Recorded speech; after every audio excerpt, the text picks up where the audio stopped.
É isso aí. Fala, galera! Sejam muito bem-vindos ao podcast O Mania de Cirurgia, o podcast do cirurgiano geral. Senhores, hoje tem um episódio fantástico para vocês. A gente tem um convidado bem especial, um tema que muita gente pediu para a gente falar aqui. Então a gente trouxe um expert no assunto, mais uma vez um expert no assunto, para a gente discutir um tema fantástico.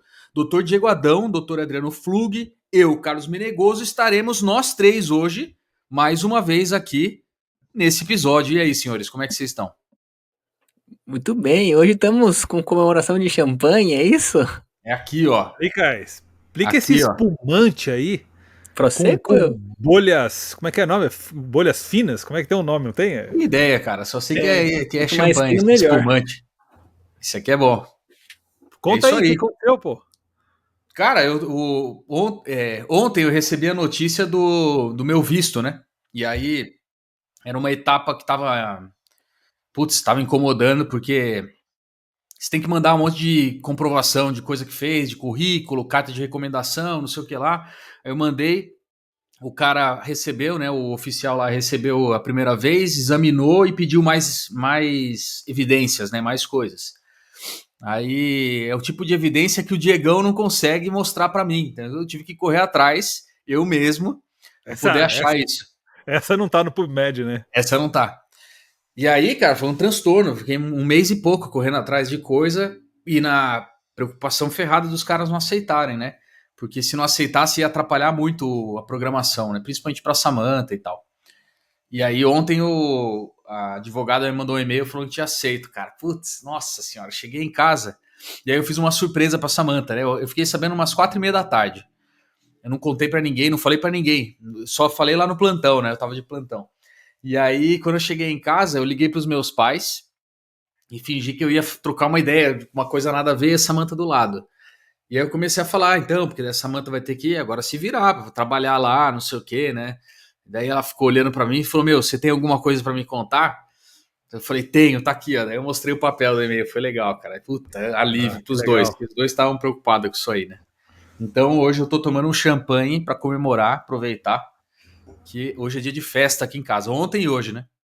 Bom demais. E falta alguma pendência ou acabou agora? Não, agora tem os trâmites de consulado, né? Tenho que esperar também os papéis do próprio hospital, que eles fazem a parte deles lá do visto e tal. E aí agora eu tô esperando ver o que vai rolar. Boa. E quem que você vai indicar no seu lugar para ficar aqui no podcast? Como assim?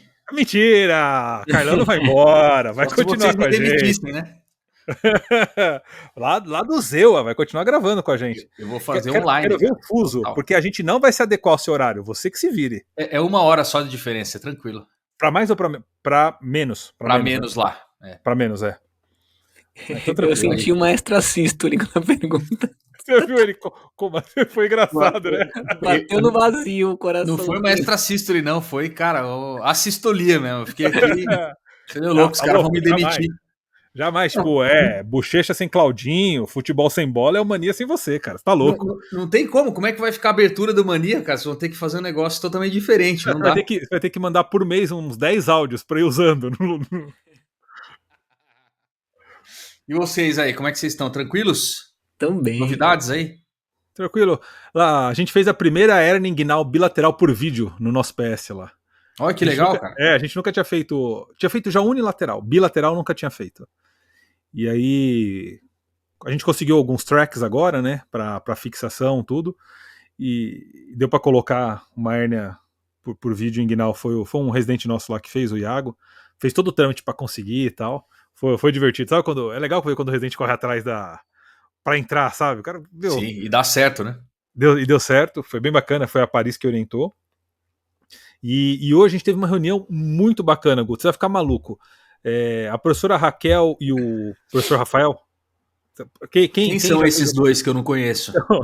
Quem já fez o curso de cirurgia baseada em evidências, conhece. E se você não fez o curso de cirurgia baseada em evidências, em que planeta você está vivendo da cirurgia sem os conteúdos do CBE? Eu vou comentar brevemente o que nós fizemos e depois vocês comentam no curso, tá? A Rafa e a professora Raquel, a gente criou um subgrupo do BECA. BECA é um grupo da Cochrane que chama Brazilian Evidence-Based Critical Appraisal Group. É um núcleo deles lá que discute metodologia avançada. E a gente criou o BECAS, que é o Brazilian Evidence-Based Critical Appraisal Group in Surgery. Exato. E aí a gente tá começando, foi a terceira reunião, deu certo já, agora já tá consolidado, em que a gente discute metodologia avançada. Eles pegam uns artigos assim, sabe, de método mesmo, um negócio ultra complexo e super atual, e aí a gente discute. Eu tô gravando as reuniões e transcrevendo, né? Uhum. Então tá gerando uma apostilinha, tá bem legal. Inclusive vocês estão convidados aí, se vocês quiserem aparecer lá um dia, quarta-feira, 11 da manhã, das 11 ao meio-dia. Boa. Bem bacana. E hoje teve. E legal. Tô curtindo muito. Quer comentar o que é o CBE aí? Oi? Quer comentar o que é o CBE? Vou deixar o Flugão comentar, não falou nada ainda. Tá quieto aí, 5 minutos quieto já. É um milagre, né? É os áudios pequenininhos, né, na gravação. Eu vou bater um print e vou te mandar da edição para você ver. A CBE foi uma vertente que nós fizemos na Premed para ajudar o cirurgião a interpretar os artigos. E tentamos optimizar ao máximo o tempo, que é o que a gente menos tem, à medida em que atualiza com publicações importantes na área, tratados, trials importantes que mudaram a conduta, e ao mesmo tempo nós lemos e interpretamos a metodologia por trás. Tem várias coisas interessantes, randomização, mascaramento, intervalo de confiança, bias, né, os vários vieses que são expostos, né, muitos deles.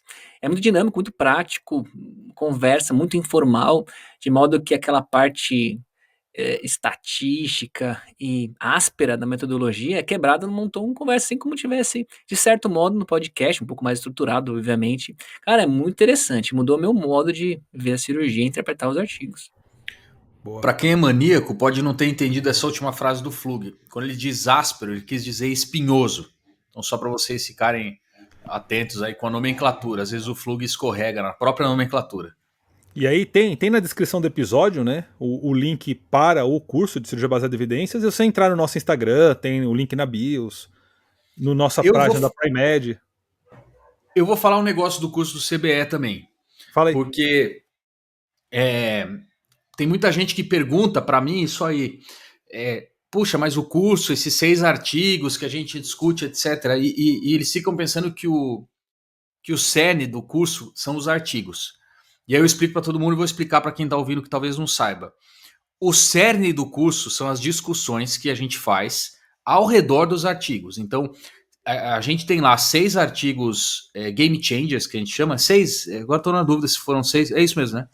6 artigos Game Changers. E a gente usa esses artigos não para ficar discutindo só o conteúdo do artigo. A gente extrapola isso para discutir a metodologia que aqueles artigos empregam. Então, o que a gente discute naqueles artigos, ele é aplicável para todos os outros. Então, para quem está ouvindo, às vezes fica com a impressão que é um curso que discute 6 artigos. Não é isso. É um curso que discute metodologia científica cirúrgica com base em 6 artigos Game Changers. Então, é uma coisa dupla, né? Você pega os Game Changers, que talvez você não conheça, ao mesmo tempo você aprende a ler os artigos e os outros artigos que você vai ver.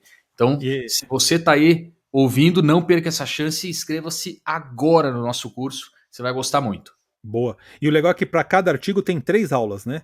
Uma com nós 3 apresentando o artigo, uma outra com a professora Rafael e a professora Raquel, que são metodologias aprofundando no método, e uma outra com um convidado cirurgião especialista discutindo como que ele aplica aquele conteúdo no dia a dia. Então, como diria o Flug, dá pano para muita manga. E é difícil saber qual que é a cereja do bolo desse curso. Exato. Estão afiados hoje. Senhores, temos 10 minutos de podcast sem fazer áudio do maníaco ainda, mensagem do maníaco e áudio do patrocinador. Vamos começar com qual? O maníaco, né? Áudio do maníaco? Vamos lá. Tem 2 áudios e um texto. Eu vou primeiro colocar o primeiro áudio, que é do Edson Ribeiro, para vocês ouvirem aqui, ó.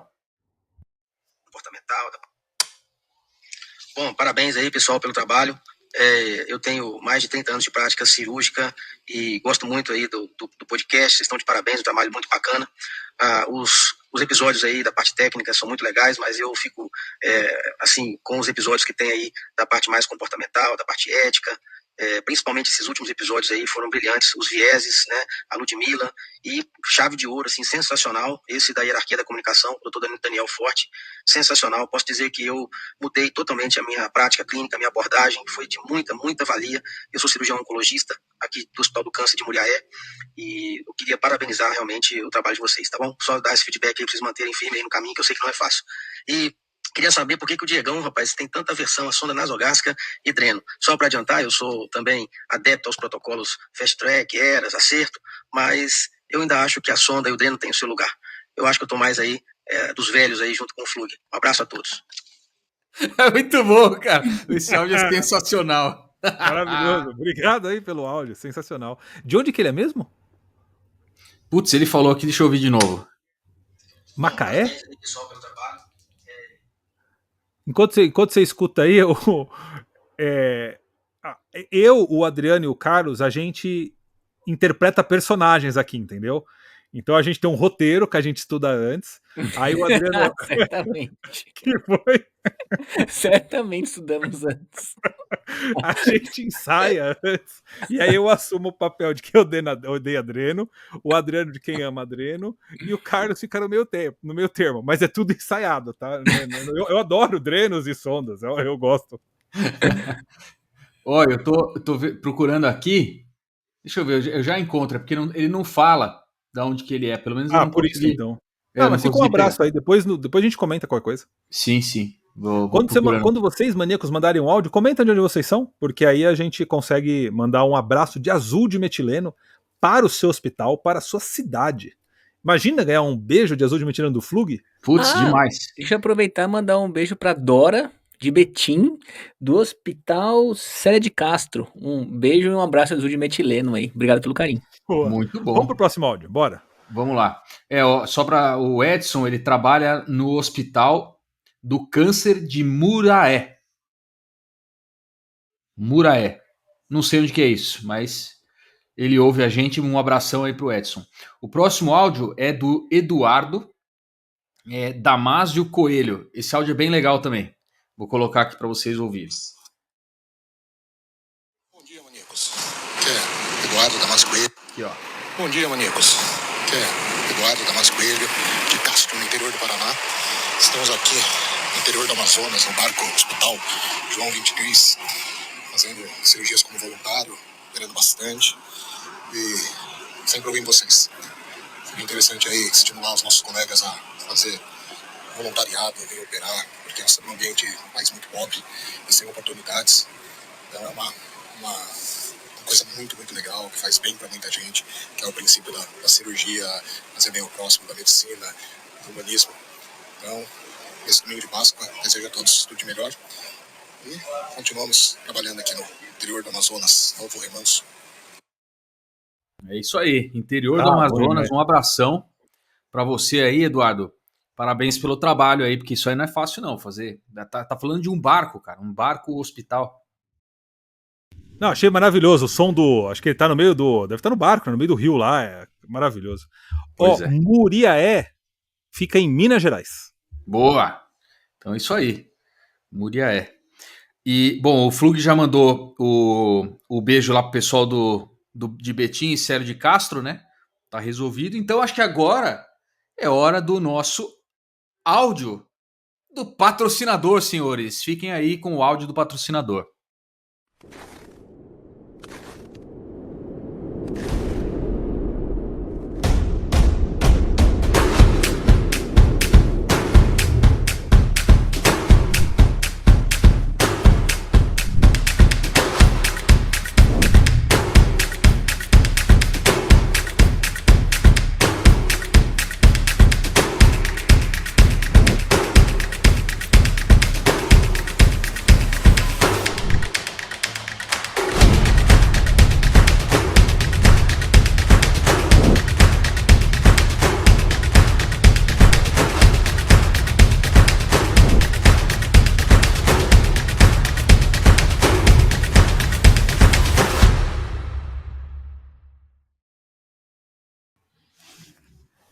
áudio dos patrocinadores e 15 minutos.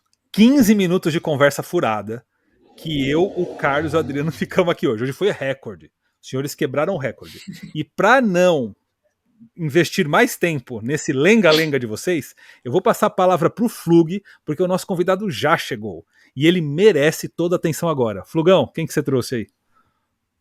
Dr. Felipe, um colega do Hospital das Clínicas muito querido, ele foi chamado para esse episódio porque ele é um dos caras que mais mancham disso que eu conheço.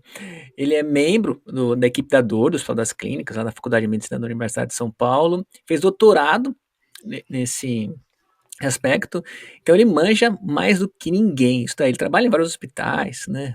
Nem vou assinalar todos que ele trabalha, senão eu ficaria alguns minutos aqui.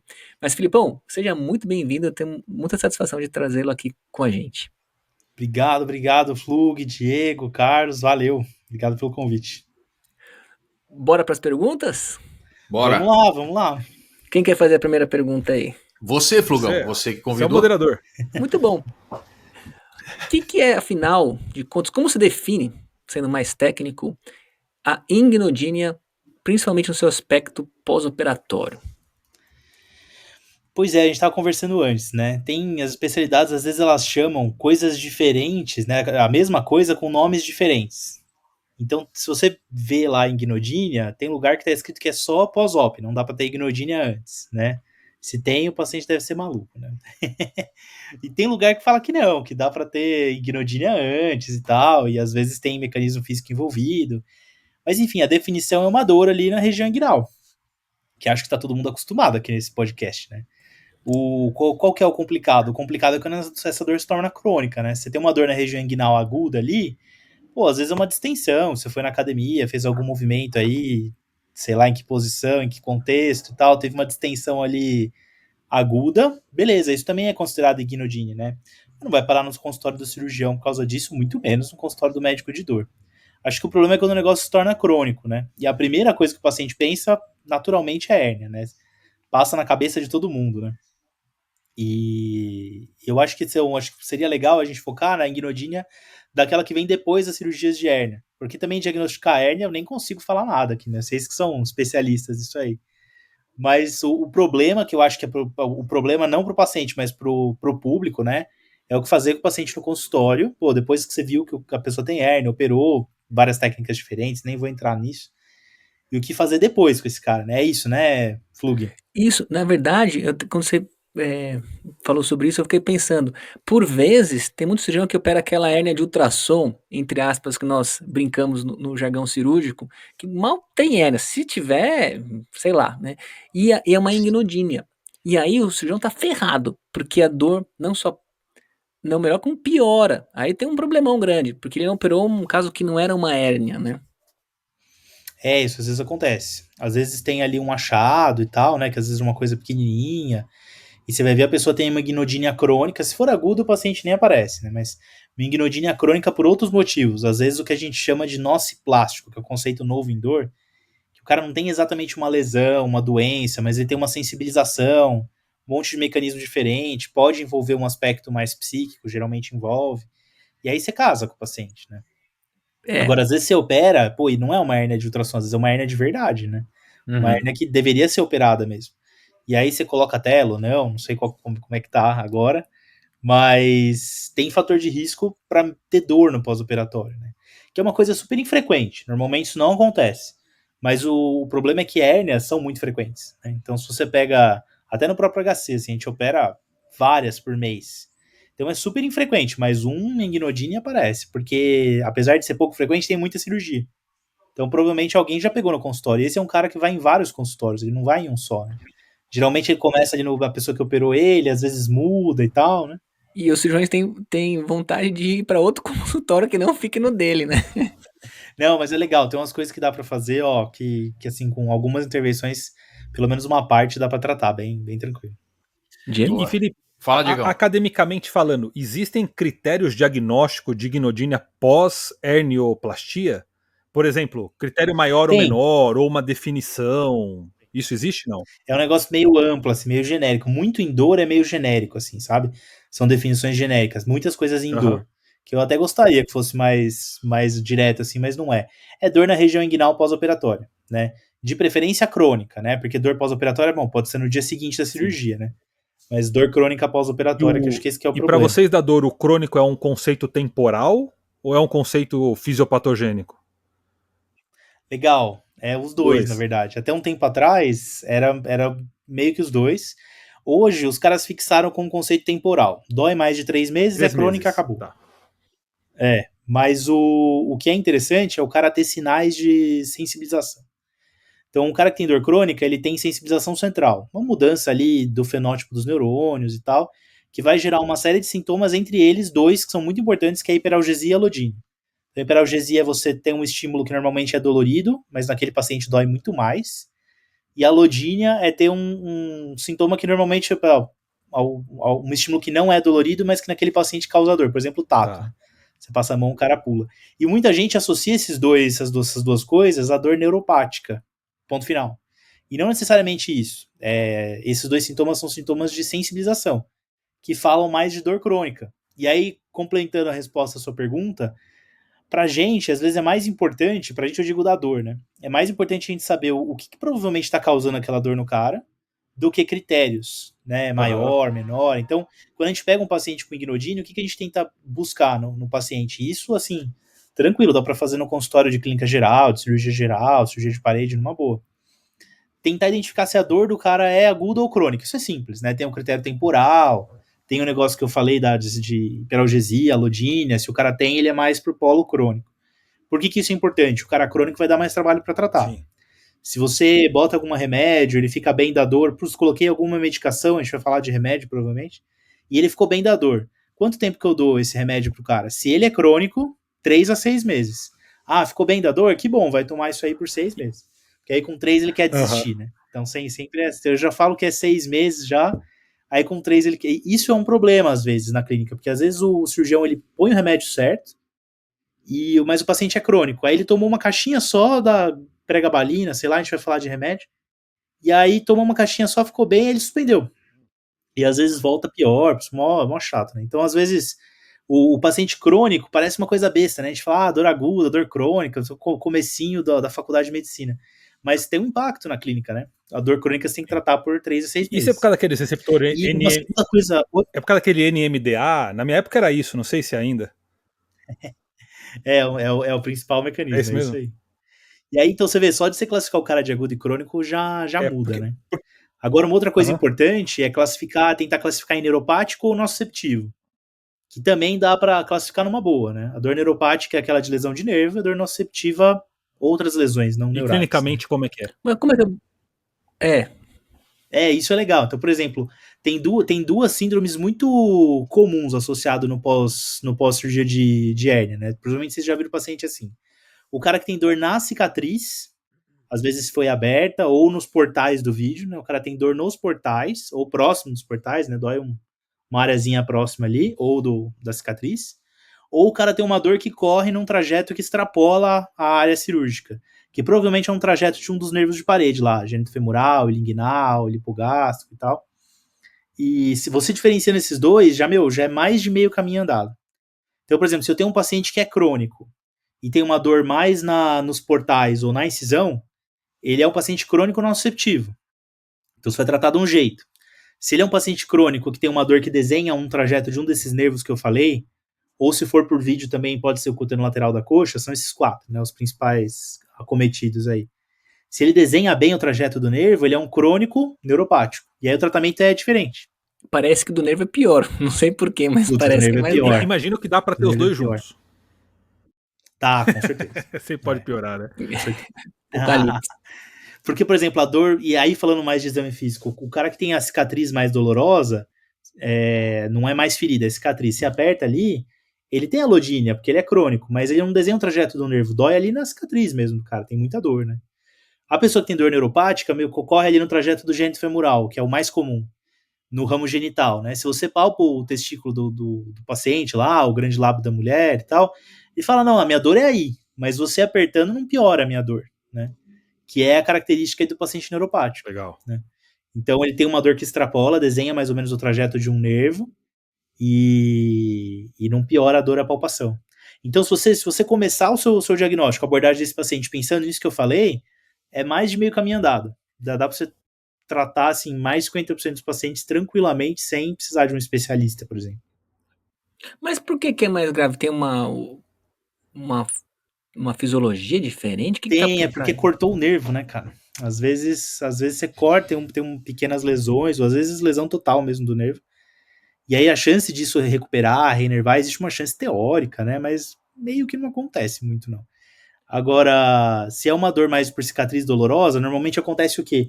É tipo a hora que tem a cicatriz, tem um pouquinho de retração, né? Normal da cicatriz. Aí esses tecidos que estão em volta da cicatriz, eles retraem. E são pequenas terminações nervosas, pequenas fibras musculares e tal. Aquilo ali tá tudo retraído, a gente chama de cicatriz dolorosa. Esse é mais simples, que geralmente não tem um nervo cortado.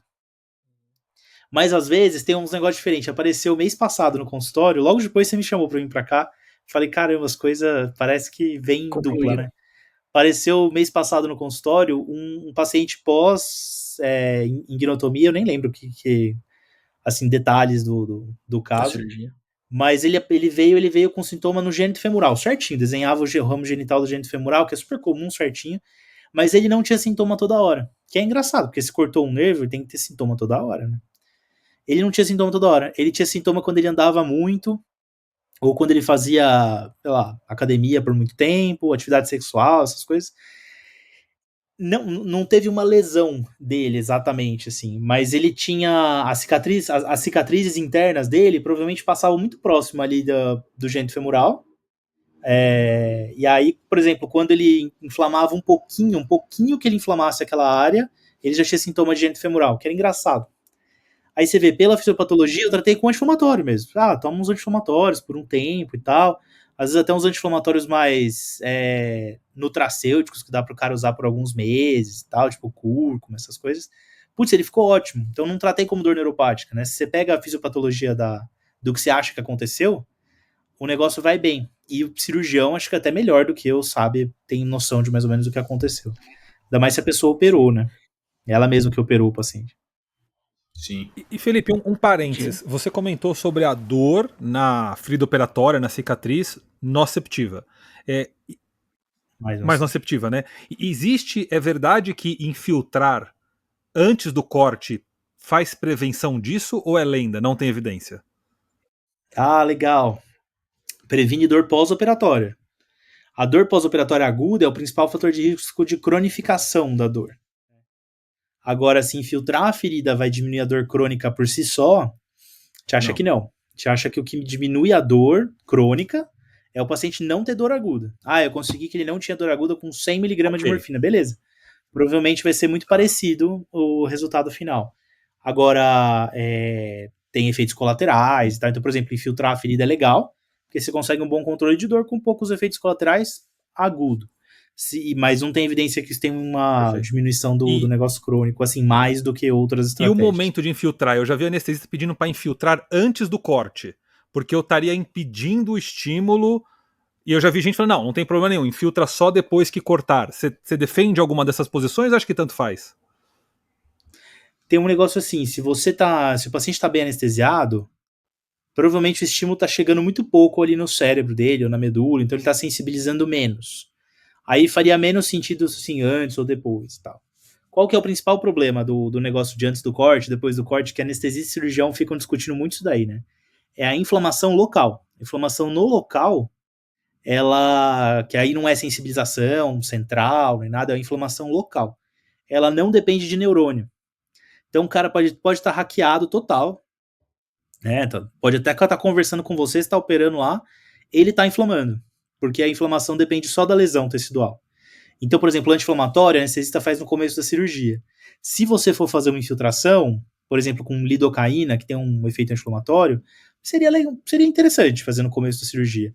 Mas como o processo inflamatório gerado pelas incisões de hernia inguinal não são tão grandes, eu não vejo tanta diferença. E se for atrapalhar o campo cirúrgico, eu acho pior. Porque aí, por exemplo, esses nervos que eu comentei, eu nunca abri um paciente para fazer hérnia, mas muito cirurgião fala, cara, às vezes esses nervos eu não consigo ver direito. Eu não sei, você vai enfiar lá um negócio, fazer um brocotoma que vai piorar o seu campo cirúrgico, parece muito inteligente. Então acho que talvez para evitar lesões maiores eu faria no final. Perfeito, ótimo. Legal, muito bom. Agora, isso que você falou de infiltrar, pegando lá o gancho que vocês perguntaram do tipo, né?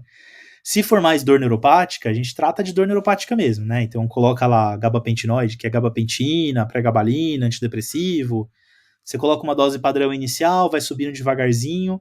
Mais da metade dos pacientes com doses baixas, você consegue controlar bem.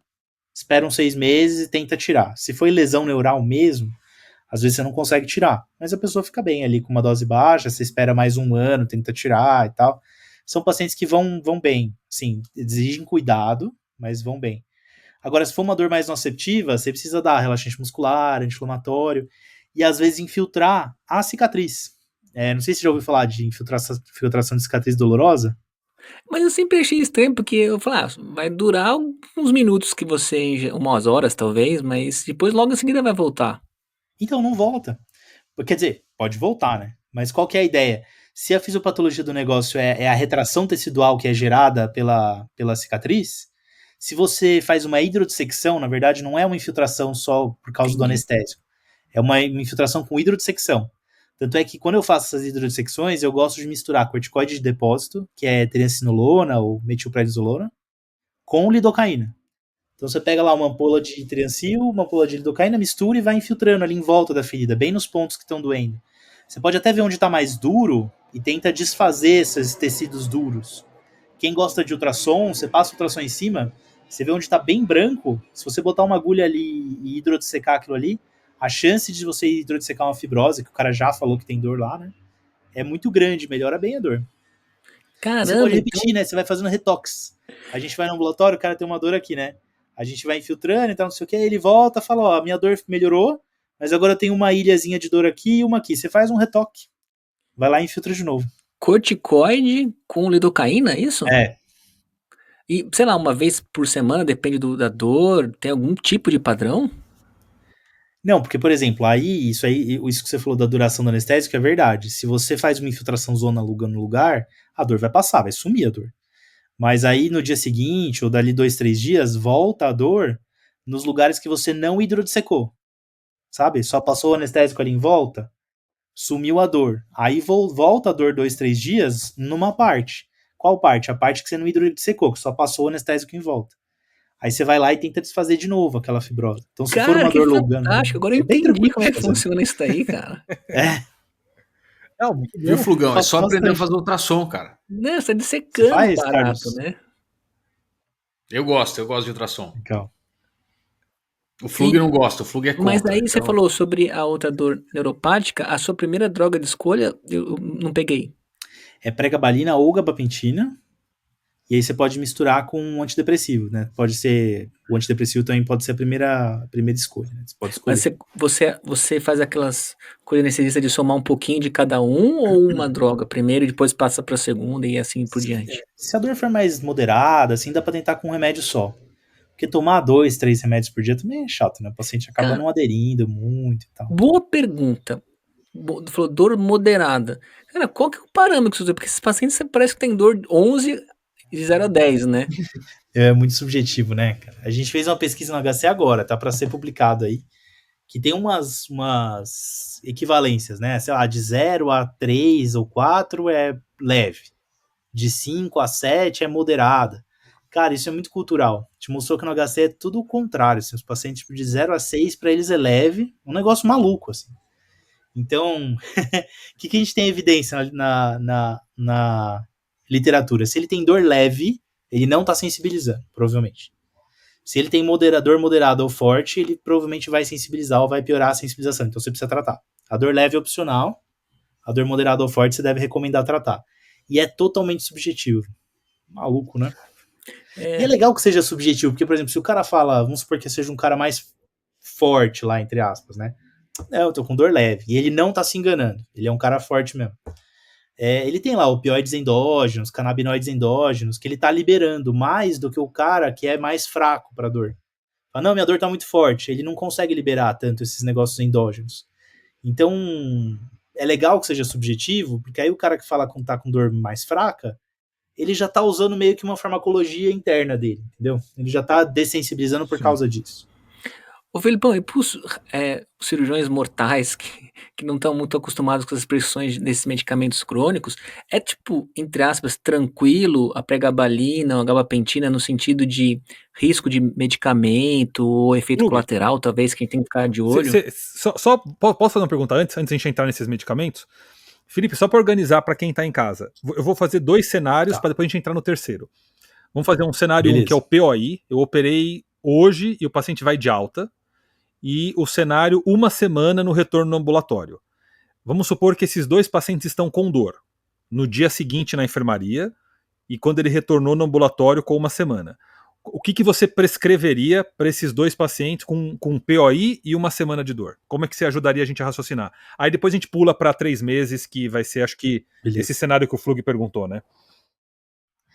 Beleza, se ele tá com dor no POI, provavelmente é anti-inflamatório e analgésico mesmo, né? Então, dipirona, paracetamol, anti-inflamatório, meio que obrigatório, assim, né? Se ele não tá com dor, beleza, você não precisa dar tudo isso de horário. Agora, se ele tá com dor, pelo menos uma dipirona ou paracetamol, mais um anti-inflamatório de horário, 1 semaninha, né? Corticoide? Não, anti-inflamatório mesmo, raiz. Pô, cetoprofeno. Pode ser. Porque eu acho que o corticoide, se ele demora pra fazer um efeito, tem uns efeitos colaterais, assim, o anti-inflamatório também tem. Mas, geralmente, quem opera... menos comorbidades, né? Não todos, mas dá pra menos comorbidades. E coisas locais, gelo, compressas, massagem, você orienta alguma coisa ou não? Massagem eu nunca oriento por causa do cirurgião, né? Não sei se pode ou não pode, eu fico quieto. O que vocês acham? Vocês orientam ou não? Nunca orientei não. isso aí. Tem muitos pacientes bariátricos que pedem pra fazer massagem. Cara, eu libero depois que acaba o Clexane da dose profilática. Eu já li sobre massagem e acupuntura que tem efeito analgésico, mas eu nunca vi ninguém prescrevendo, por isso que eu te perguntei. Ah, legal. Assim, gelo dá pra fazer, né? Primeiro, segundo dia de inflamação, gelo é bom. Depois, tem um pessoal da fisioterapia fala que calor é melhor, porque depois que já gerou aquele monte de prostaglandina local ali, o ideal é você fazer vasodilatação para lavar aquelas coisas para ir embora de lá. Mas enquanto não fez 2 dias de PO, gelo é legal, porque aí faz menos prostaglandina no lugar. Né? Então, peraí, os primeiros dias é gelo e depois quente. Caramba! Na físio a moda é essa agora. Primeiros dias de gelo. E pra ortopedia é igual, né? Tipo, tá com uma doença inflamatória lá, dor top e tal. O pós-trauma imediato, normalmente eles põem gelo por um tempo, depois muda pra calor. Legal. O tratamento da fisioterapia. Isso aí, Felipe, não precisa nem ter... Sabe, o Flug, ele é um cara fajuto. O Flug, na faculdade, ele jogava... como que é o nome daquele esporte que você fazia, Flug? Esqueci. Vassaball, é polo aquático. Polo aquático. Polo aquático, acredite se quiser. Eu vou ser cancelado, Eu jogava esporte de quadra, então eu conheço isso aí. Eu fazia gelo depois, 2 dias depois, mais ou menos, de gelo, eu fazia a compressa de água morna, porque melhora. E aí eu agora eu entendi, Diegão, por que o Flug chamou o Felipe.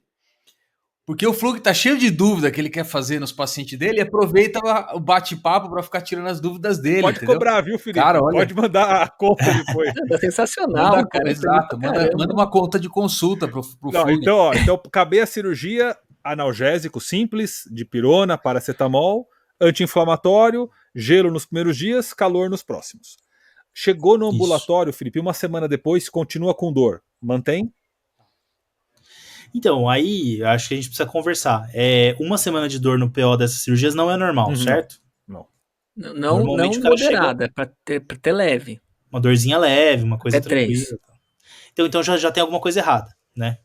Se o cara chega no consultório, ele pode ter dor no primeiro PO, ok, acho que variabilidade individual existe, né? Mas com 1 semana começa a ser estranho, né? Então, se a gente for excluir complicação cirúrgica, essas coisas assim, ou aconteceu alguma lesão maior do que deveria acontecer, que pode ser uma lesão neural, ou o cara vamos chamar de fraco para dor, né? O cara tem um baixo limiar, aquelas coisas, né? Hipersensível. Fraco para dor, no português correto, né? Esse cara pode ser que ele esteja já exagerando, que ele tenha baixos mecanismos psicológicos para lidar com o problema e tal. Pode ser, verdade, tudo isso daí. Só que esse cara precisa de analgésico, senão ele vai sensibilizar e virar um cara crônico. Filipão, isso daí, cara, é o que a gente mais ouve, que o cirurgião mais tem medo. Saber o que é uma, entre aspas, por favor me entendam bem, não é pejorativo, a frescura do paciente ou realmente algo que tá ficando orgânico, entre aspas. Mas o que eu entendi que ele falou é assim, independente se a gente classifica como, entre aspas, frescura ou não, cronifica. Exato. Então, né? Então, Exato. para fins práticos, se tiver doendo muito, tem que tratar de qualquer forma. Exato. E aí, como que você vai tratar? Você vai procurar coisas orgânicas, né? O cirurgião, que é o especialista, é a melhor pessoa para suspeitar de algum mecanismo orgânico. Porque aí, por exemplo, se ele já teve lesão neural, ele já vai falar, ó, me dói mais ou menos nesse trajeto aqui. O cara vai começar a desenhar a lesão neural. Você fala, pô, tem um negócio orgânico, né? Deu algum problema em algum nervo e tal. Vamos tratar com pregabalina, antidepressivo por um tempo e depois a gente vai diminuindo. Porque às vezes você não cortou o nervo, né? Às vezes ele só teve alguma inflamação do lado, que nem aquele meu paciente, e logo vai passar, logo vai melhorar, com uma semana de pós-operatório, né? Ok. Mas se você vê que já teve alguma coisa de desenho no nervo, já coloca de nervo. Ah, não, esse paciente aqui, cara, não sei, sangrou, e aí fez hematoma, e aí, sei lá, inflamou a mais. Se você vê que é um mecanismo de dor que é físico, mas não é neural, às vezes vale a pena um opioidezinho por uns dias, talvez um mês e tal, alguma coisa não neural, mas ainda assim física, e que esteja complicando, não é um negócio exatamente normal, né? Então, às vezes vale um opioidezinho leve. Quanto mais for relacionado à cirurgia, né, hematoma, seroma, cirurgia difícil, mais opioides. Ah, acho que sim, por um tempinho, né? Lógico que ninguém vai ficar prescrevendo morfina pros caras, esse é um opioide mais controlado, né? Tilex, tá mal? Hoje em dia tem soluções gourmet pra isso daí. Fala aí. Esse é o Restiva. Já ouviram falar do Restiva? Já. Não. Restiva. O Restiva é legal. Restiva, por exemplo, ó, é buprenorfina transdérmica. É um adesivinho assim que você compra na farmácia. 2 adesivos na farmácia deve estar uns R$100. O adesivo dura uma semana. Você cola lá e esquece. Cola em qualquer lugar. Cola em qualquer lugar. Ele vai liberando continuamente remédio no corpo. E o que é legal? A dose inicial dele é de 5. Restiva de 5 miligramas. Você cola, falei o nome comercial porque não tem genérico, é só esse aí mesmo. Você cola em qualquer lugar do corpo, dá uma latência aí de um dia, demora um pouco a latência, né, 12, 24 horas, mas ele dura 7 dias, e o Restiva de 5, que é o mais leve, o opioide que vai lá dentro, puta, é um opioide forte pra caramba, mas é em concentrações baixinhas. Então o Restiva de 5 é como se o cara estivesse tomando Tramal 50 de 8 em 8. Caramba! É bom. E sem efeito, mas pode entrar no banho? Colateral? Pode. É bem mais baixo que Tramal, Tilex, essas coisas assim. Maravilhoso. Sabe? Não dá tanta constipação, praticamente zero náusea, assim, é bem, bem legal, e a gente indica realmente para idoso mesmo. Tipo, o idoso na dor que não tá conseguindo usar opioide nenhum, vai um Restiva, vai Como que escreve, bem. Então essa é uma gourmet moderna, ao invés de você passar Tramal, Tilex. Como que escreve? Como que prescreve? Restiva.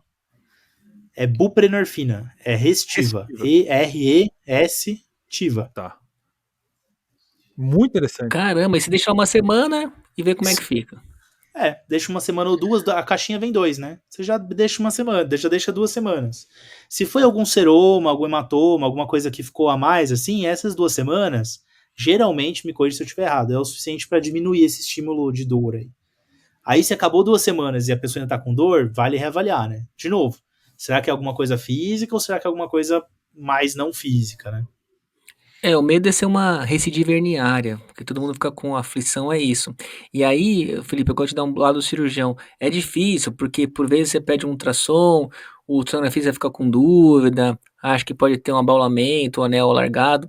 Mesmo às vezes ressonância mostra assim, anel inguinal interno alargado, que não é bem uma recidiva, mas pode entender o paciente que é, e aí até você desconstruir esse raciocínio com a dor que o paciente seja, e aí vai pro outro cirurgião, acha que uma recidiva, nossa, aí vira uma bola de neve tremenda. Mas acho que a mensagem dele também é que independente, né, Flug, do que seja, cola o adesivo. Você se livrou da cronificação do problema.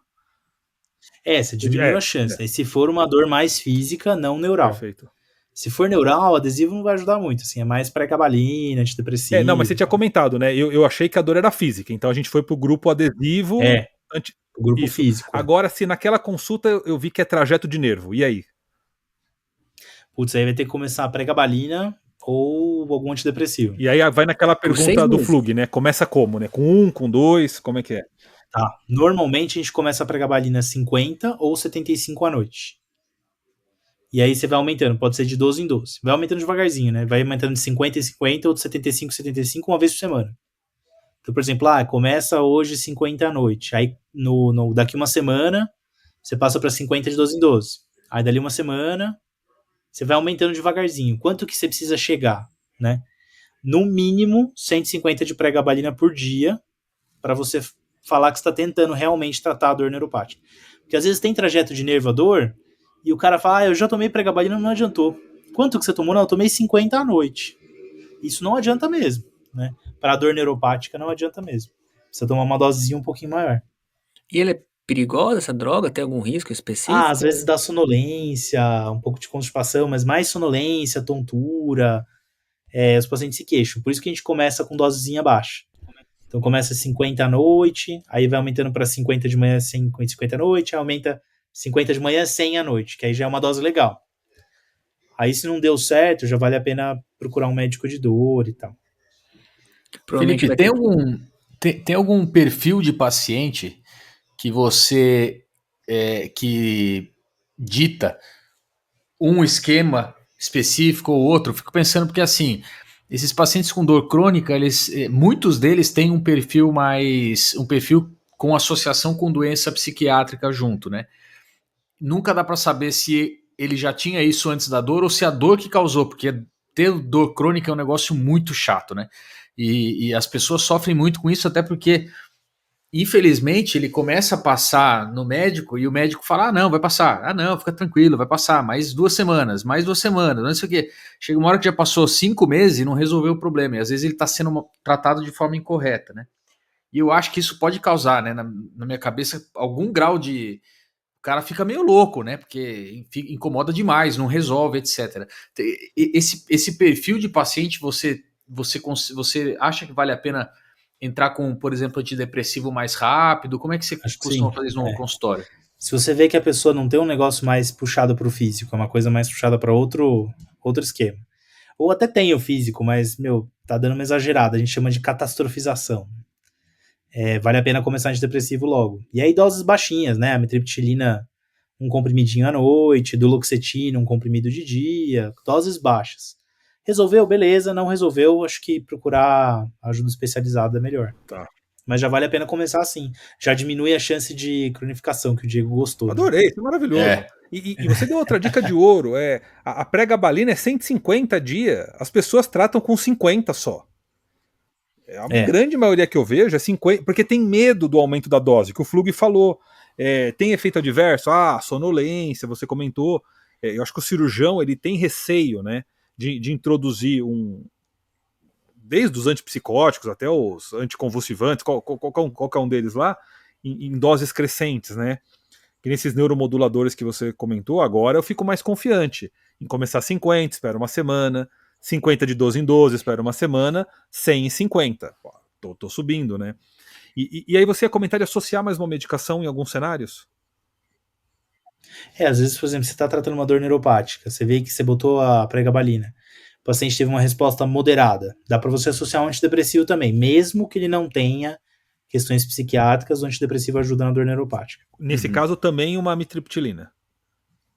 Mesma coisa, pode ser um comprimido de amitriptilina à noite, um comprimido de duloxetina de manhã. Normalmente a dose da pregabalina tem que ser meio altinha, que nem eu falei.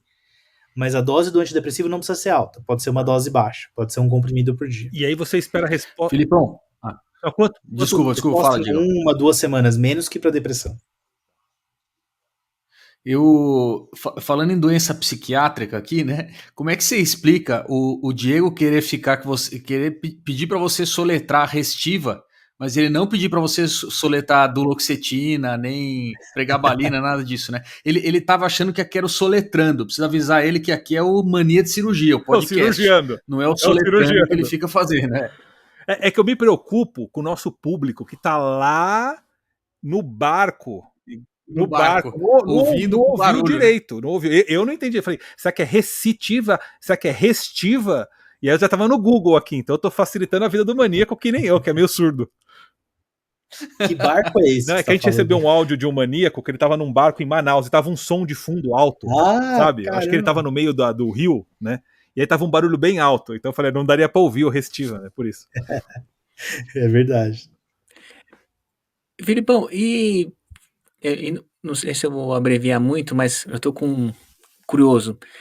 Quando que o anestesiologista, o médico da dor, né, entrega os pontos, fala, olha, isso daqui não tá resolvendo, talvez caminhe para algo cirúrgico mesmo, ou algo, olha, isso aqui vai ser realmente muito psiquiátrico, enfim, quando que vai para um polo ou para o outro? Hoje em dia tem muita coisa que dá pra fazer antes de pensar em reoperar.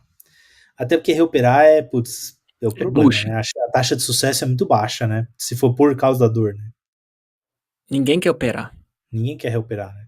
Não, beleza, tem um hematoma lá, tem alguma coisa lá, tem um seroma gigante, acho que tudo bem, né? Mas esses casos que você olha, faz um ultrassom e não tem, entre aspas, nada, reoperar, putz, não sei, eu já ouvi de um cirurgião falar, cara, o paciente quer reoperar, eu nem sei o que eu vou fazer, se eu botar ele na mesa, eu não sei o que eu vou fazer. Exatamente.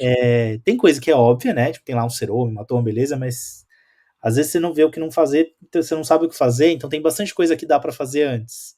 Então, por exemplo, se for cicatriz dolorosa, que é aquilo que eu falei antes, cara, vamos fazer as infiltrações, tentar desfazer fibrose.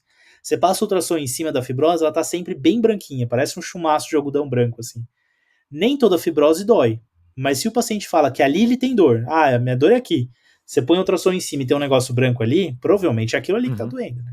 Você tenta desfazer aquilo com ultrassom. Então você faz algumas sessões, a dor pericicatricial melhora bastante. Vai fazendo tal, com pouca intervenção, né? Agora, se for um negócio mais neuropático, aí é mais mala. Por exemplo, aí o cirurgião talvez não queira fazer.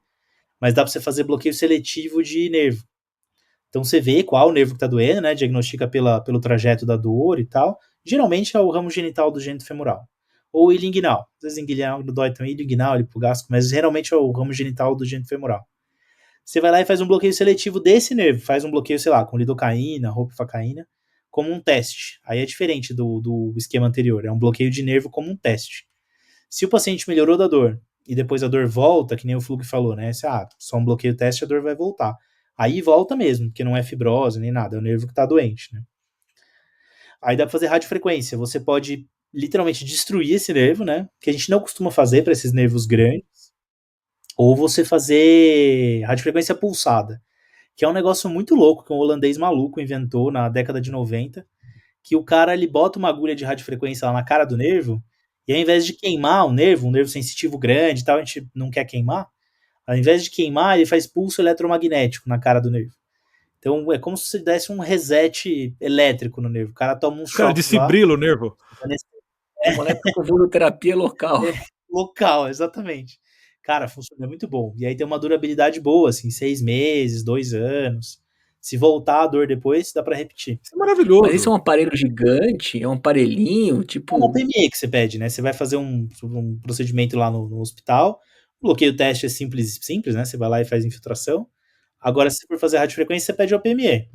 É uma agulha de radiofrequência com um aparelho de radiofrequência. E Felipe, você faz isso daí na cara do nervo ali, perto do testículo, ou você vai lá mais proximal, na espinha ilíaca, ou é lombar? É bem mais alto assim?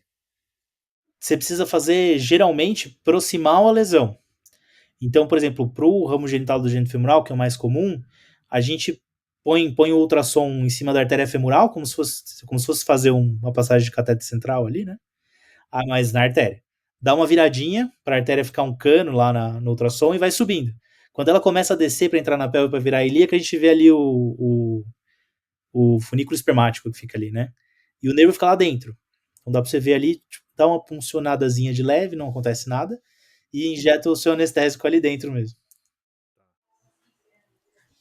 Que legal. Vai fantástico, ser cara. maravilhoso, porque acho que vocês já operaram também. Eu já fiz neurectomia por dor crônica. E Dá pra você fazer com é agulha. muito difícil encontrar o nervo. É muito difícil. E às vezes é que a gente pega meio que tudo junto, dá uma cortada ali, você fala, deve estar aqui. Né? Agora, se a gente puder ser minimamente invasivo, radiofrequência com agulha, coloca lá em cima e desfibrila, entre aspas, o nervo, né? Dá esse pulso eletromagnético nele, isso tem resposta, isso é maravilhoso. Como é que um cirurgião encaminha um paciente pra você? Pode mandar pro consultório. O consultório chama Zero Dor Perdizes. Zero dor. Putz, cara, vai bombar, Vai hein? mesmo. Muito legal. Vamos colocar na descrição. Filipão, antes de a gente caminhar para o encerramento, tem algum caso assim que você lembra aí que foi mais emblemático e que você possa contar alguma coisa? Pode omitir o detalhe se precisar, tal, qualquer coisa.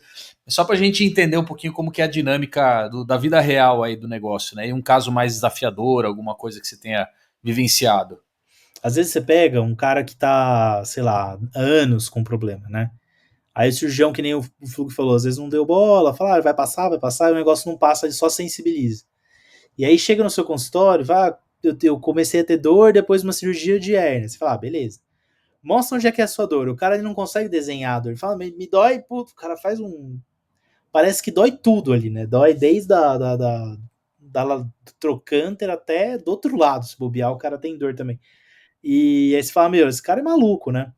E normalmente pode ser que seja, né? Tudo é possível. Mas às vezes não é. Às vezes a pessoa que está sensibilizada há muito tempo, cada semana de sensibilização, a área de dor do cara vai aumentando. Então, às vezes você pega no consultório uma pessoa que está há muito tempo sensibilizada, fala, então onde é que dói? Vamos ver se ele vai apontar ali próximo da cicatriz, que aí eu penso mais cicatriz dolorosa, ou ele vai fazer um desenhozinho do nervo. Ele faz uma bola desse tamanho, não dói tudo isso aqui. Você fala, esse cara é maluco. E às vezes não. Às vezes ele só está sensibilizado. O que esse cara precisa? Ele precisa de analgésico para enxugar essa dor. Normalmente são dessensibilizadores. A gente usa o mesmo esqueminha de dor neuropática para dessensibilizar. Aí a dor dele vai enxugando, literalmente. Eu falo isso para o paciente, sua dor vai enxugar, e aí no retorno a gente vai ver onde é que é a origem do problema, né? Aí ele vem, e às vezes é o que o Diego falou. Às vezes ele tem os dois componentes, ele tem um componente neural e um componente cicatricial. A gente trata os dois à parte, né? Vai tratando cada um que for pior ali no dia, né? Então acho que esse é um caso emblemático. Às vezes você pega o cara de anos e anos sem tratar, ele descreve uma dor de um jeito absurdo, você pode achar que ele é maluco, mas às vezes ele só é sensibilizado. Pode ser maluco também, né? Mas aí também é psiquiatra, não é podcast da psiquiatria. É isso aí, é isso aí. Mas sabe o que é maravilhoso? Que você deu a dica no final, acho que a sua grande mensagem, também não querendo acelerar o final, mas já caminhando, é tudo que você falou passa por conversar e examinar o paciente, né? Não teve um exame de sangue que você comentou, um laboratório. Não teve um exame de imagem, a não ser ultrassom para quebrar a trave, mas você não comentou de pedir algum exame para diagnóstico. A gente não pede, normalmente. Então preciso sentar, olhar para o indivíduo, conversar, tirar a roupa dele, examinar, pedir para ele traçar e não ter preconceito, não rotular como frescura, como manha, porque pode ser um indivíduo sensibilizado. É casar, né? É o casar com o paciente. Mensagem, na minha opinião, principal. Fora tudo que você comentou, que foi muito legal, né? De diferenciar os tipos de dor, lembrar da dissecção para quebrar traves, a dose da pregabalina, a eletro... Como é que é o nome mesmo? Radiofrequência. Tudo isso daí foi muito interessante. Mas não dá para ser uma consulta rápida, não dá para fazer rótulos simples. Em momento nenhum você falou tramal, que talvez eu acho que é a medicação mais prescrita por todo cirurgião. Felipe, maravilhoso. Você desconstruiu. Você me deixou em paz, porque eu achava que esse podcast não teria solução. Quando a gente foi gravar, eu falei assim: eu vou sair angustiado, sem um critério diagnóstico, sem um esquema de tratamento na minha cabeça. E eu estou aliviado, Felipe. Se chegar amanhã um paciente, eu falo assim: a sua dor é na cicatriz ou é neuronal? Eu já vou ter mais esquema aqui na cabeça. Deixa eu passar o ultrassom aqui para ver se tem quebrar suas traves. Maravilhoso. Muito obrigado. Imagina, obrigado a você. Só complementando uma coisa, eu normalmente não peço exame. Mas é que quando chega para mim, o cirurgião já avaliou. Então acho que o colega cirurgião é legal pedir para ver se não tem seroma, hematoma, essas outras coisas. Mas fora isso, para diagnosticar a dor em si, não. Acho que outra mensagem importante é o negócio da importância de você tirar a dor do paciente no começo, né? Para você tentar evitar. Isso aí é uma coisa que às vezes o cirurgião negligencia, porque ele fala, é cirurgia, dói um pouquinho mesmo. Corte dói, né? Já viu o corte não doer? O corte. E às vezes fala isso para os pacientes, né? Tem que ficar muito atento com isso. Os pacientes às vezes reclamam e a gente negligencia essa queixa, né? É bom para alertar todo mundo que, precisa dar remédio para dor, se precisa dar mais, tem que ficar atento com isso aí. Você sabe que uma coisa que eu faço, Felipe, que eu acho bem legal, pelo menos para os casos que eu fiz, deram certo, né? Não que eu tenha uma casuística de 200, nem randomizado, mas tem vários pacientes que faz, por exemplo, uma laparotomia, por qualquer motivo que seja. Pode ser uma hernia incisional, teve uma vez que eu fiz isso num paciente que eu operei por um abdômen agudo vascular, enfim, várias coisas, e primeiro ou segundo PO o paciente tem muita dor na incisão. E aí eu faço um bloqueio de bainha de reto, guiado por ultrassom. Legal. Cara, é impressionante como fica zerado, cara, zerado de dor. É muito legal esse negócio. Parece mágica, né? Isso é muito bom. É impressionante, cara. E aí você reduz pra caramba a utilização de outras medicações, porque você faz um negócio local, assim. E duradouro, né? Às vezes dura um dia, às vezes até um pouquinho mais. Se, por exemplo, para esses casos que a gente está discutindo, às vezes é alguma dor fora do esperado, bainha de reto vai adiantar menos porque é meio longe ali da linha média, né? Uhum. Mas tem o TAP block, os anestesistas costumam saber fazer TAP block, isso é bem tranquilo, né? Uhum. Que é entre o oblíquo interno e o transverso do abdômen, né? Você faz com ultrassom ali e tal, quem tá acostumado, acho que é tranquilo. E mesma ideia que você falou, né? Serviria também para essas cirurgias que a gente tá discutindo. Tudo sensacional, muito bom. Diegão, Carlos, últimas perguntas? Nada Só também, agradecer, tenho certeza que esse episódio vai ser aqueles que explodem. Que todo mundo comenta, manda comentário, compartilha. Certeza, Felipe. Te agradecer demais, tua didática, sua experiência, ter topado participar do Mania. Para nós é muito importante essa troca com outros especialistas. Traz uma visão muito ampla, muito precisa. E o Flug prometeu e cumpriu mesmo, né? Falou que vinha um cara barra pesada e veio. Obrigado demais. O cara é barra pesada, fera. Felipão, últimas mensagens, alguma recomendação, alguma dica, enfim, fica à vontade. Putz, acho que vocês revisaram tão bem o negócio, né? Eu queria deixar isso mesmo. Acho que a ideia é avaliar o paciente clinicamente. A gente tem ali as estratégias de imagem e tal, mas o principal é clínico. E diferenciar um pouquinho, tentar entrar um pouquinho nesse mundo da dor, que é isso que o Diego falou, né? Essa conversa de especialistas é legal, porque às vezes tudo bem, você não vai sair daqui fazendo radiofrequência pulsada nos nervos, claro que não, mas às vezes fazendo uma infiltraçãozinha, às vezes mudando um pouco a conduta perioperatória, às vezes se diferenciando ao invés de prescrever tramal, prescrever um restiva, tudo bem, pode usar o tramal também, não tem um problema, né? Às vezes está no SUS e tal, sem problema nenhum. Mas às vezes entrar um pouquinho na especialidade do colega e usar o começo, fazer o começo. No nosso consultório, a gente tem muito outras especialidades e poucos médicos de dor. A ideia é que as outras especialidades façam o começo da dor e aí o especialista vai para fazer só caso bucha mesmo. Perfeito. É isso aí. Felipão, muito obrigado. Contato, Felipe, Instagram, e-mail, o que você quiser. Tem um Instagram super legal. O meu Instagram ele não é para paciente, é para conteúdo para médico mesmo. Excelente. Chama Vamos Falar Sobre Dor. Ótimo. Legal. Deixa na descrição. Entra lá, vamos falar sobre dor. A ideia é ter conteúdo especializado. Então, por exemplo, a linguagem até é para colega, não é para paciente. Acho que vocês vão gostar. Nem sempre eu posto de cirurgia abdominal, né? Mas às vezes aparece coisa de cirurgia abdominal lá. E lá tem contato de consultório, cursos online, essas coisas. Legal, cara. Excelente. Muito bom. Isso aí. Felipão, obrigado mais uma vez. Valeu. Obrigado pelo convite. Isso aí. Tchau.